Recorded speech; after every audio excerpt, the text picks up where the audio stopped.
Dans cette activité, on va essayer de comprendre le fonctionnement du Bitcoin. Alors le Bitcoin est une monnaie dématérialisée et les transactions sont écrites dans un grand livre de compte qu'on appelle le blockchain.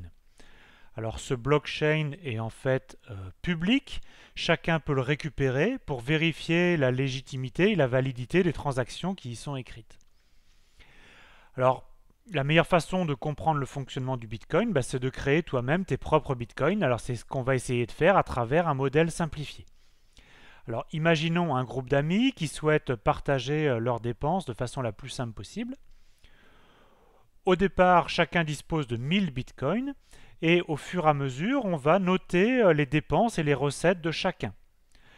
Donc on note dans un livre de compte les dépenses et les recettes. Par exemple, Amir a dépensé 100 bitcoins, Barbara a reçu 45 bitcoins, etc.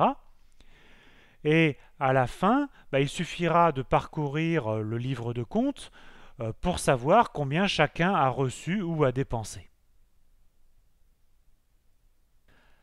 Ce serait trop simple de n'écrire dans le livre de compte que les transactions, parce que la fraude serait trop facile. Il suffirait de changer un seul caractère, par exemple un moins en plus, pour complètement changer les comptes. Par exemple, Charlie moins 100 devient Charlie plus 100. C'est une fraude trop facile à effectuer. Donc pour éviter cela, on va écrire en plus des transactions dans le livre des comptes une espèce de certification qui s'appelle une preuve de travail.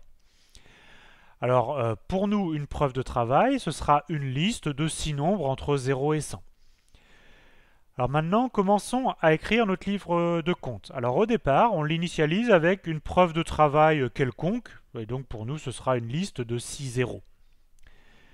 Ensuite, on écrit la première transaction. Donc on écrit Amir a dépensé 100, donc on écrit Amir moins 100. Maintenant, on va calculer une preuve de travail à partir de la liste 000, la preuve de travail initiale, et à partir de la transaction Amir moins 100. Donc une preuve de travail, c'est un calcul qui demande beaucoup de temps et qui nous renvoie une liste à 6 chiffres. Donc par exemple, ça pourrait nous renvoyer cette liste-là. Et donc, maintenant, dans le livre de compte, on a écrit la preuve initiale, on a écrit la transaction Amir moins 100, et maintenant dans le livre, on écrit aussi la preuve de travail qui nous a demandé beaucoup de calculs. Maintenant, on passe à la seconde transaction. Donc, Barbara a reçu 45 bitcoins. Donc, on écrit dans le livre Barbara plus 45. Et maintenant, à partir de la preuve de travail précédente et de la transaction de Barbara, on calcule une nouvelle preuve de travail en faisant encore une fois beaucoup de calculs. On obtient une liste ici pour nous de 6 nombres qu'on écrit à la suite dans le livre de compte. Et idem pour la transaction numéro 3, etc., etc.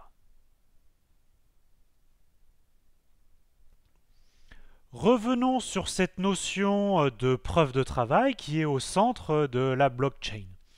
Donc une preuve de travail, c'est en fait la solution d'un problème qui est difficile à résoudre, mais pour lequel n'importe qui peut vérifier facilement que la solution proposée est valide.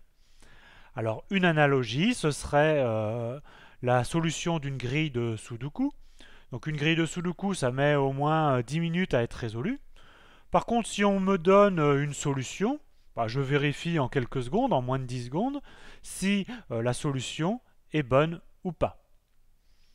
Alors, en quoi ça va sécuriser notre blockchain? Vous vous souvenez que notre blockchain, on écrit les transactions et ensuite on calcule une preuve de travail.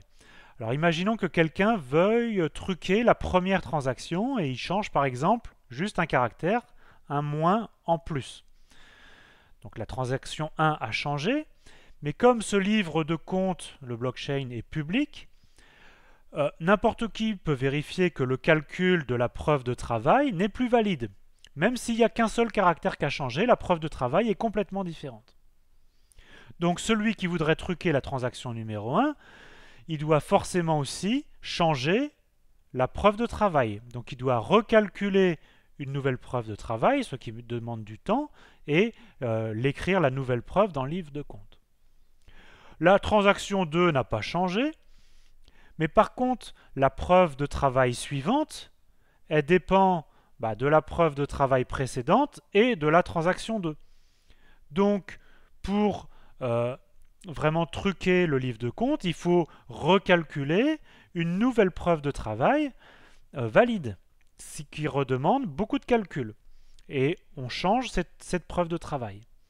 Et bien sûr, même si on garde la transaction 3, il faut recalculer une nouvelle preuve de travail, ce qui demande beaucoup de temps de calcul. Donc, quand on veut changer une transaction, il faut recalculer toutes les preuves de travail ultérieures.